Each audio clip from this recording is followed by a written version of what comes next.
Get your pen and write your story all over again. And this time, learn the lessons, motivate others, and share that inspiration. Dear Max FM with DJ Chini. Dear Max FM, please pakitago na lang sa totoo kong pangalan and Facebook account. Just call me Claribel. I'll never forget the day I met someone. Yung araw na yon na nagpabago ng buhay ko. Itago natin siya sa pangalang Al.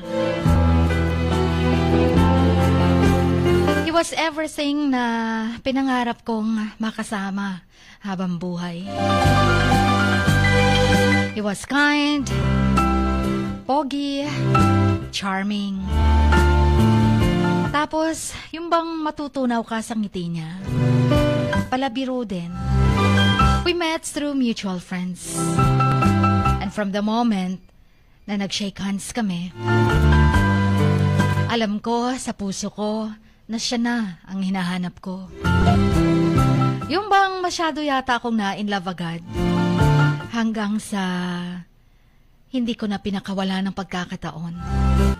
Nakipag-usap ako sa kanya nang nakipag-usap. Hanggang hindi na namin namalayan, naging kami na agad. Umabot ng 3 months, nakita ko na lang sarili ko na kasakasama na niya sa iisang bubong. Yes, Chin, nag-live-in kami. At first, everything was perfect.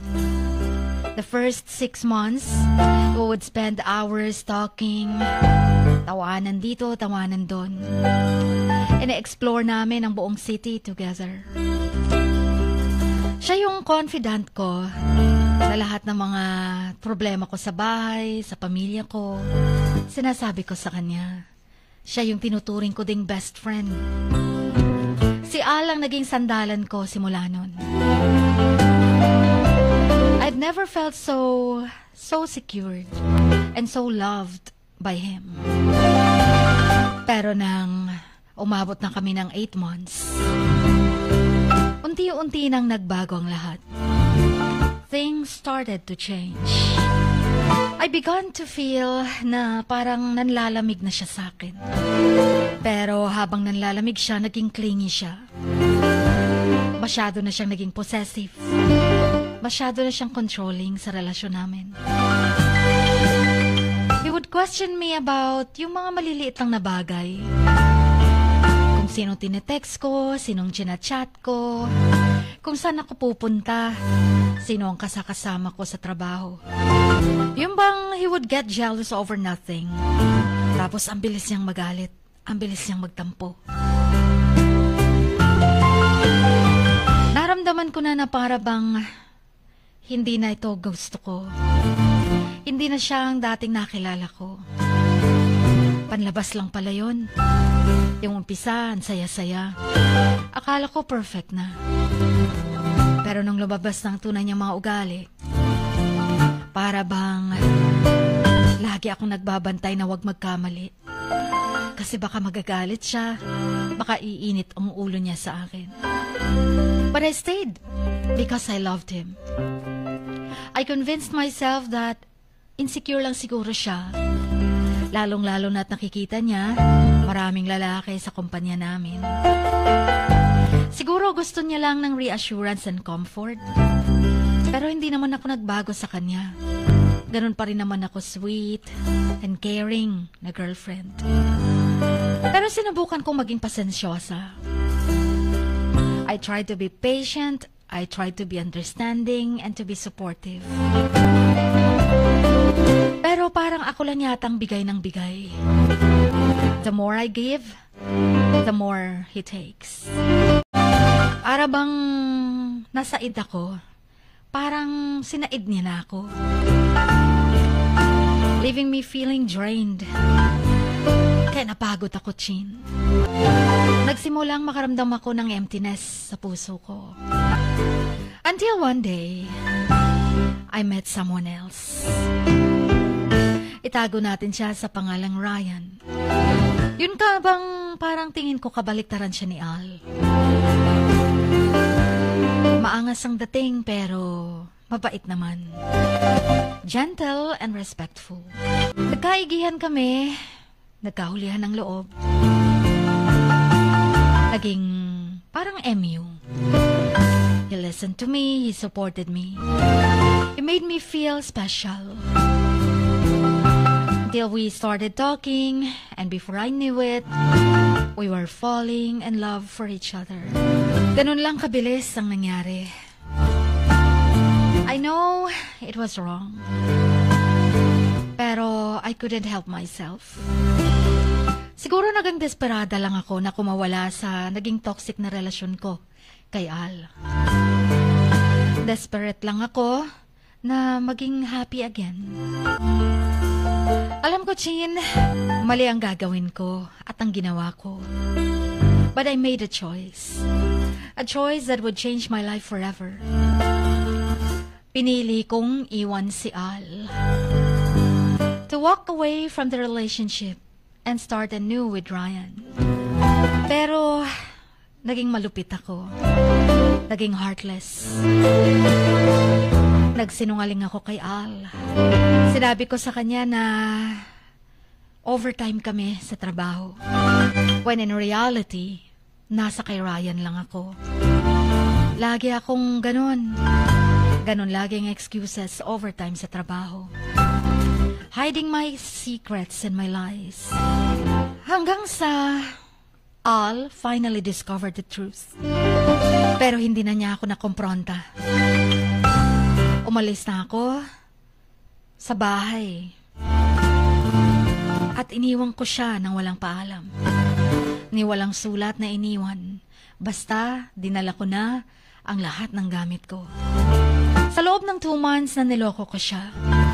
Kilala ko si Al. Short-tempered siya. Baka mapatayin niya lang ako. Kaya umalis na ako nang bigla. I know I hurt him deeply and painfully. I know I broke his heart, lost his trust, and destroyed his faith in me. And for that, to Al, I'm truly sorry. But at that time na nag-decide ako, Chin, wala na akong pakialam. Alangan namang manatili pa ako sa tabi niya gayong toxic na siya. Kaya that time, bahala na, ang sabi ko. I was too busy running towards my new life. My new love kay Ryan and my new happiness with Ryan. Until sa nagsama din kami ni Ryan. Nag-live-in kami 4 months. Pero bago pa kami nag-4 months, I thought I had finally found happiness with Ryan. We had a whirlwind romance. Na-convince ako na siguro hindi si Al ang para sa akin. Si Ryan ang true love ko. So we moved in together, started talking about our future, and I even introduced him to my family na hindi ko nagawa kay Al. Walang alam kasi ang pamilya ko na nag-live-in ako kasama si Al. But this time with Ryan, nagpaalam ako na magli-live-in na kami muna bago magpakasal. Wala rin namang nagawa ang pamilya ko kundi ang pumayag na lang. But as time went on, marami akong na-notice na red flags na kay Ryan. Ryan would get angry over little things katulad na ni Al. Tapos ang bilis-bilis na rin niyang magalit. Katulad na rin siya ni Al. He would question me about my past, about Al, and about why iniwan ko si Al para sa kanya. Paulit-ulit tinatanong niya. Pag hindi ako sumagot ng tama at hindi niya nagustuhan, sampal ang aabutin ko. Mas malala pa siya kay Al pala. Tapos ang dami-dami niyang mga comments about my decisions in life. About my choices. About my mistakes. Lahat ng kamalasan ko dahil daw sa mga ginawa ko. Of all the people, Chin, bakit sa kanya ko pa narinig ang mga yon? hindi ko na pinansin kasi inisip ko nagsiselos lang siya. Nai-insecure lang siya. I thought he was just worried about losing me. About me leaving him for someone else. Katulad ng ginawa ko kay Al. Akala niya gagawin ko din yung ginawa ko kay Al na iniwan siya para sa iba. Pero in-explain ko na sa kanya at hindi niya naiintindihan yun. Deep down, I knew something was off. Hindi na normal ang behavior niya, Chin. Hindi na healthy ang relationship namin. And then one day, may nalaman ako. I discovered that Ryan was cheating on me, lying to me, and manipulating me. Ginamit niya lang pala ako para usan.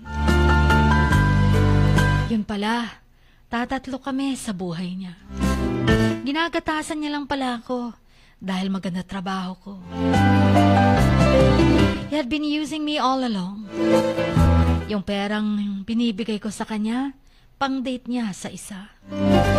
He was just playing on me. Yun bang dinurog niya muna pagkatao ko? Tinanggalan ng dignidad.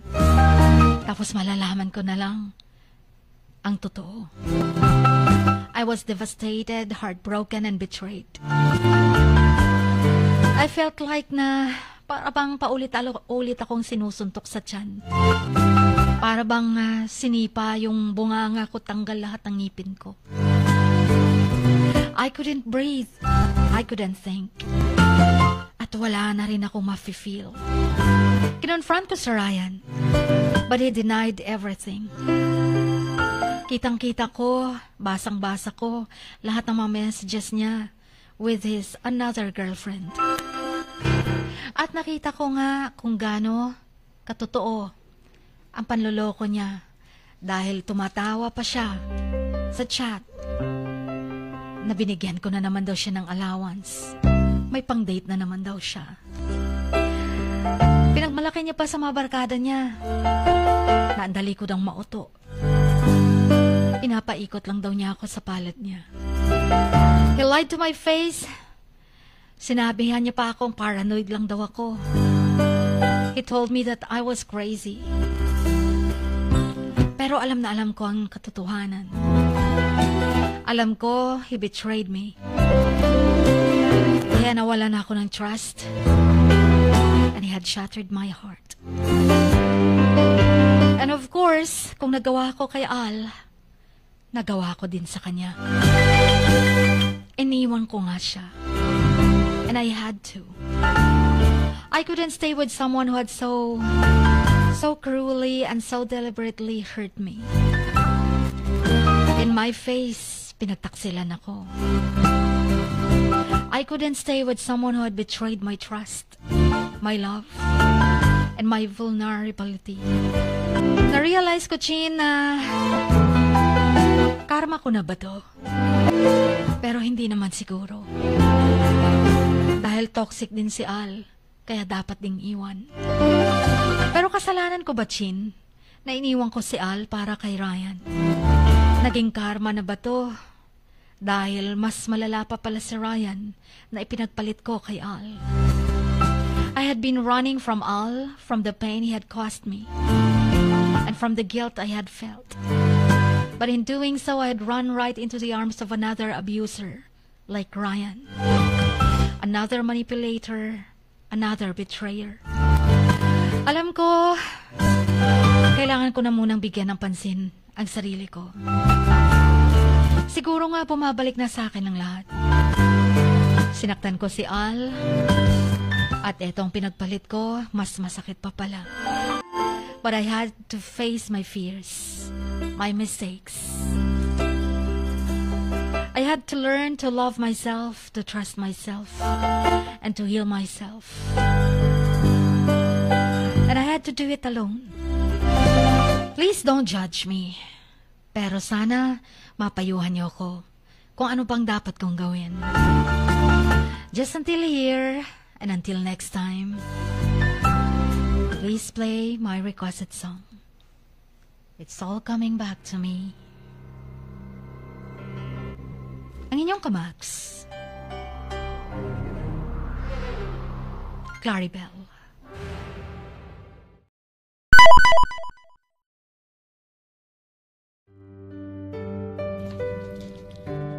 Sa bawat pagluha mo, may nakatagong kwento. Sa bawat ngiti mo, may gustong sabihin ang puso mo.